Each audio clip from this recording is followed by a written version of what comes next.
15th question है कि find the position vector of point R which divide the line joining two point P and Q whose position vectors are I plus 2j minus k and minus I plus j plus k respectively in ratio 2:1 internally। तो ये एक P point है, ये कोई Q point है और ये origin है। ओरिजिन से इसको ज्वाइन करेंगे ऐसे, ओरिजिन से इसको ज्वाइन करेंगे ऐसे, और ओरिजिन से किसी पॉइंट की पोजीशन जो बताता है उसको बोलते हैं पोजीशन वेक्टर। तो इसका पोजीशन वेक्टर हमने मान लिया R1 और वो क्या होगा I प्लस 2j माइनस के, और इसके Q की पोजीशन वेक्टर को क्या कंसिडर कर लेते हैं R2 और वो क्या होगा minus I plus j plus k, और इन दोनों को ज्वाइन करते हैं ऐसे। ये ओरिजिन है, ओरिजिन के कोऑर्डिनेट हमेशा क्या होते हैं 0 0 0। यहाँ कोई पॉइंट R है जो इस PQ को किस रेशियो में डिवाइड करता है 2:1 में, और हमने मान लिया कि इसका पोजीशन वेक्टर क्या है R। तो हम लिखेंगे कि let R1 equals to I plus 2j minus k, R2 equals to let R2 equals to minus I plus j plus k, और let R be the position vector of point R। ये जो point R है इसका position vector क्या है small r। अब externally और first है 4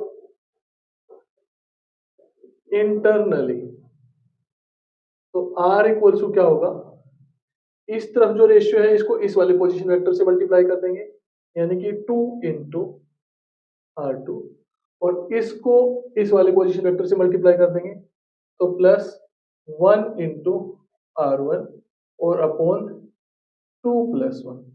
अब R equals to 2 into R2 की वैल्यू क्या है minus I plus j plus k, plus 1 into R1 की वैल्यू क्या है I plus 2j minus k upon 3।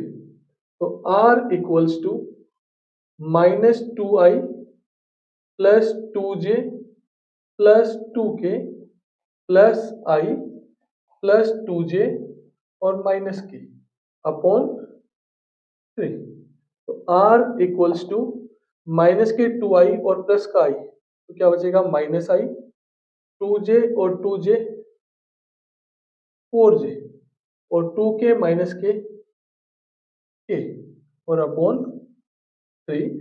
तो R का पोजीशन वेक्टर क्या आ जाएगा minus 1 upon 3I plus 4 upon 3j और प्लस 1 अपॉन 3k। ये अगर R इंटरनली डिवाइड करता है तो इस R का पोजीशन वेक्टर ये स्मॉल r ये आ गया है। एक्सटर्नली डिवाइड करेगा तो बस इतना फर्क होता है, यहाँ बीच में किसका साइन कर देंगे माइनस का, और ये पॉइंट फिर बाहर लाई करता है।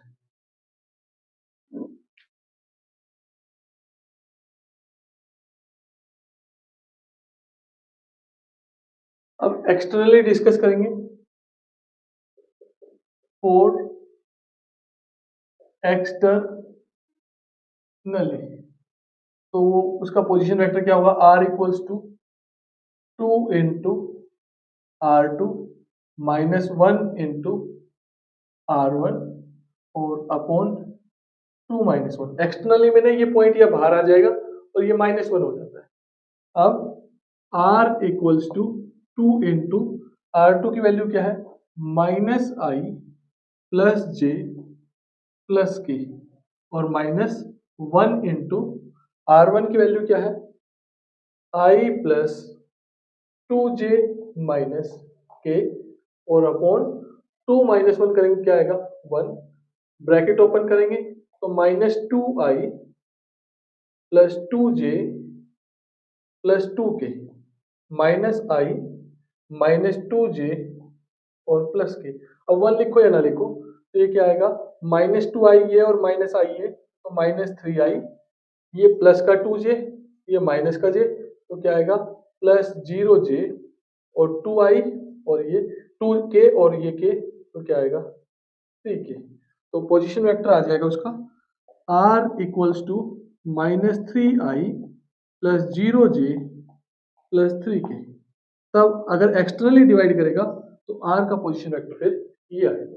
तो ये था क्वेश्चन नंबर 15।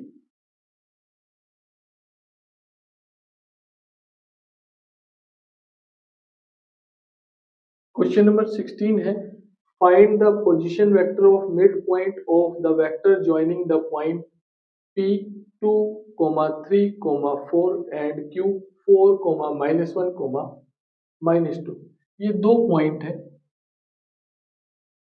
ये पॉइंट P, ये पॉइंट Q, इनको ज्वाइन किया ओरिजिन से, और इनका जो मिड पॉइंट है हमने मान लिया वो R है। P की कोऑर्डिनेट गिवन है 2, 3, 4 और Q की कोऑर्डिनेट गिवन है 4, 1 और -2। तो आपको इस R पॉइंट के का पोजीशन वेक्टर निकालना है। तो पहले R के कोऑर्डिनेट निकाल लेते हैं। तो P के कोऑर्डिनेट गिवन है 2, 3, 4 और Q की कोऑर्डिनेट गिवन है 4, 1, -2। हम मान लेते हैं कि late x, y, z be the coordinate of point R।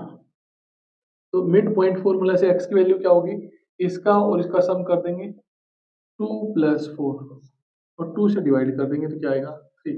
2 + 4 करेंगे 6, 6 को 2 से डिवाइड करेंगे क्या आएगा 3। y इक्वल्स टू क्या आएगा 3 + 1/2। 3 + 1 करेंगे 4, 4 को 2 से डिवाइड करेंगे क्या आएगा 2। और z इक्वल्स टू 4 - 2/2। तो 4 - 2 करेंगे क्या आएगा 2 और 2 को 2 से डिवाइड करेंगे क्या आएगा 1। तो r के कोऑर्डिनेट आ गए 3, 2, 1 और ओरिजिन के कोऑर्डिनेट हमेशा क्या होते हैं 0, 0, 0।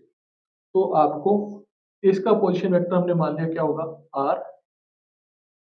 तो r इक्वल्स टू क्या आएगा, इसके x में से इसका x माइनस कर देंगे 3 - 0 × i, इसके y में से इसका y माइनस कर देंगे तो 2 - 0 × j और इस z में से इस z को माइनस कर देंगे तो 1 - 0 × k। अब r इक्वल्स टू 3 - 0 करेंगे क्या आएगा 3, 3i + 2j + k। जो r है p और q का मिड पॉइंट, उसका पोजीशन वेक्टर ये आ गया।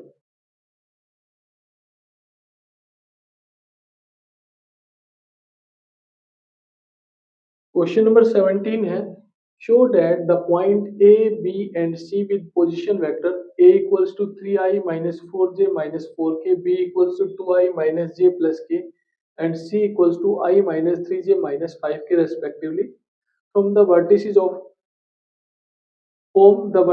of right angle triangle। तो ये एक राइट एंगल ट्राइंगल है, ये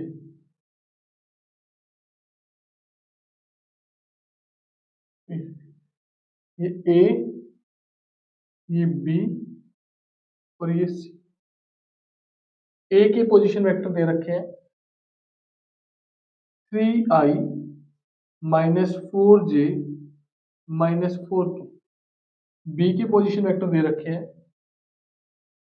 2i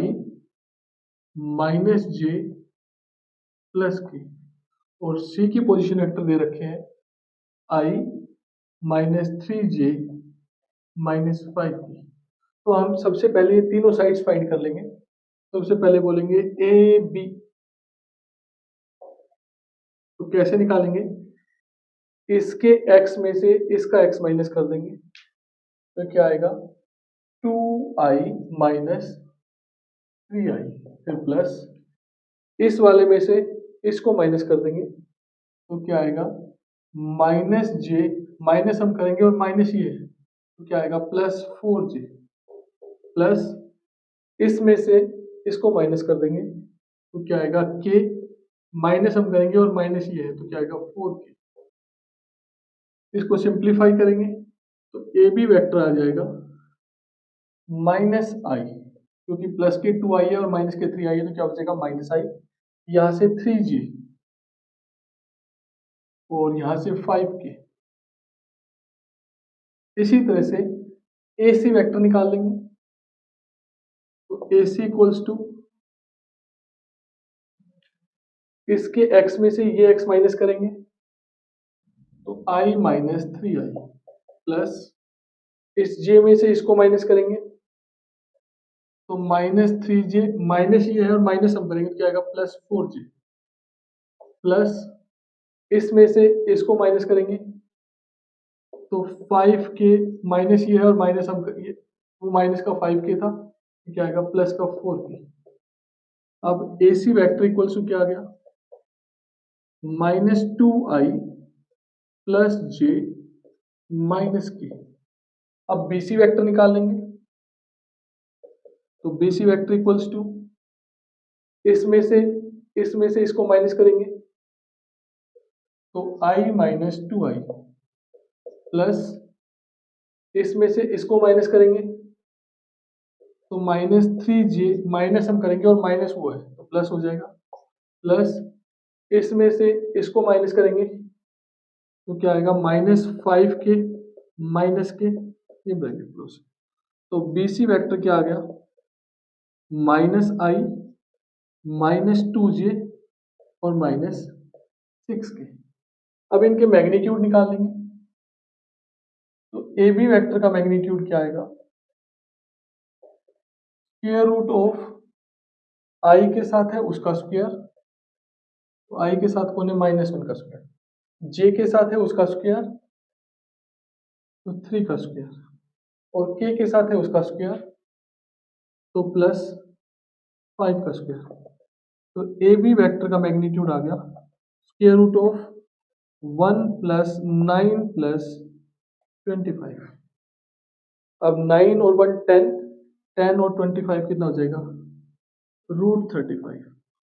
सेम ऐसे ही ए सी वैक्टर का मैग्नीट्यूड निकाल लेंगे तो ए सी वैक्टर का मैग्नीट्यूड क्या होगा स्क्वायर रूट ऑफ आई के साथ है उसका स्क्वायर यानी कि माइनस 2 का स्क्वायर, जे के साथ है उसका स्क्वायर तो प्लस 1 का स्क्वायर और के साथ है उसका स्क्वायर तो प्लस माइनस 1 का स्क्वायर।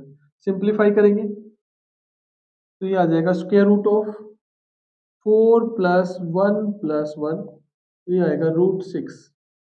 इसी तरह से बी सी का मैग्नीट्यूड निकाल लेंगे तो बी सी का मैग्नीट्यूड क्या होगा स्क्वायर रूट ऑफ माइनस 1 का स्क्वायर प्लस माइनस 2 का स्क्वायर प्लस माइनस 6 का स्क्वायर। इसको सिंप्लीफाई करेंगे तो ये आएगा 1 प्लस 4 प्लस 36 तो क्या आएगा रूट 41। अब अगर ये पाइथागोरस थ्योरम को फॉलो करेगा तो राइट एंगल ट्रायंगल है तो यहाँ से ए बी का स्क्वायर, ए बी के मैग्नीट्यूड का स्क्वायर प्लस ए सी के मैग्नीट्यूड का स्क्वायर अगर इक्वल्स टू बी सी के मैग्नीट्यूड के स्क्वायर की इक्वल आता है तो ये पाइथागोरस थ्योरम फॉलो करता है और पाइथागोरस थ्योरम फॉलो करता है तो ये राइट एंगल ट्रायंगल है। तो ए बी का मैग्नीट्यूड क्या है रूट 35 तो उसका स्क्वायर कर देंगे प्लस ए सी का मैग्नीट्यूड क्या है रूट 6 उसका स्क्वायर कर देंगे और बी सी का मैग्नीट्यूड क्या है रूट 41 उसका स्क्वायर कर देंगे। अब स्क्वायर से स्क्वायर रूट, स्क्वायर से स्क्वायर रूट और स्क्वायर से स्क्वायर रूट कैंसिल हो गया तो 35 प्लस 6 इक्वल्स टू 41 तो 41 इक्वल्स टू क्या आ गया 41। इसका मतलब ये पाइथागोरस थ्योरम फॉलो कर रहा है और पाइथागोरस थ्योरम फॉलो कर रहा है तो ये कैसी ट्रायंगल है राइट एंगल ट्रायंगल है। तो आप बोलोगे it follow Pythagoras theorem so ABC is a right angled triangle। ये क्वेश्चन था।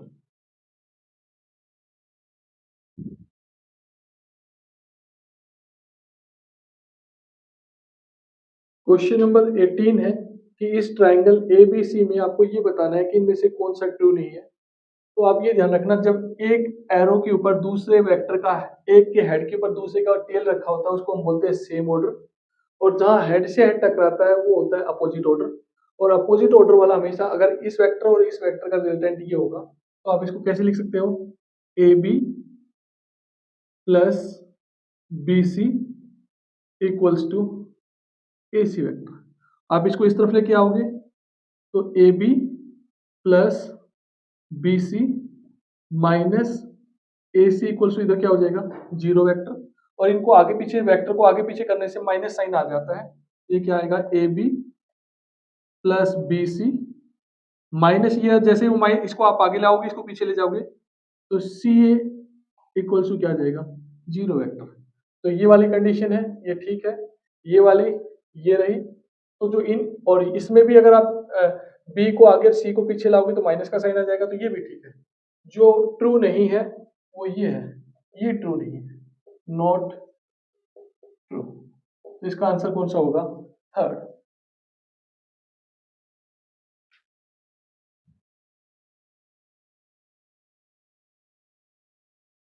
19th और लास्ट क्वेश्चन है, if A and B are two collinear vector then which of the following are incorrect. अगर दो वेक्टर कोलिनियर होंगे तो एक दूसरे के इंटीग्रल मल्टीपल होंगे, जैसे B equals to lambda A, ये भी हो सकता है, A equals to plus minus B भी हो सकता है। The respective component of A and B are not proportional, ये गलत है। अगर वो कोलिनियर होंगे तो उनके कंपोनेंट क्या होंगे, प्रोपोर्शनल होते हैं। Both the vector A and B have same direction but different magnitude, ये भी पॉसिबल हो सकता है कि दोनों वेक्टर का मैग्नीट्यूड, डायरेक्शन क्या हो, सेम हो, लेकिन मैग्नीट्यूड क्या हो, डिफरेंट। तो जो ट्रू इनकरेक्ट है वो कौन है, थर्ड वाला, ये आपका इनकरेक्ट है। बाकी सब क्या है, ये भी करेक्ट है, डी भी करेक्ट है, फर्स्ट ये फोर्थ भी करेक्ट है, फर्स्ट भी करेक्ट है, सेकंड भी करेक्ट है। जो थर्ड वाला जो है ये इनकरेक्ट है। तो आपका आंसर कौन सा होगा, थर्ड।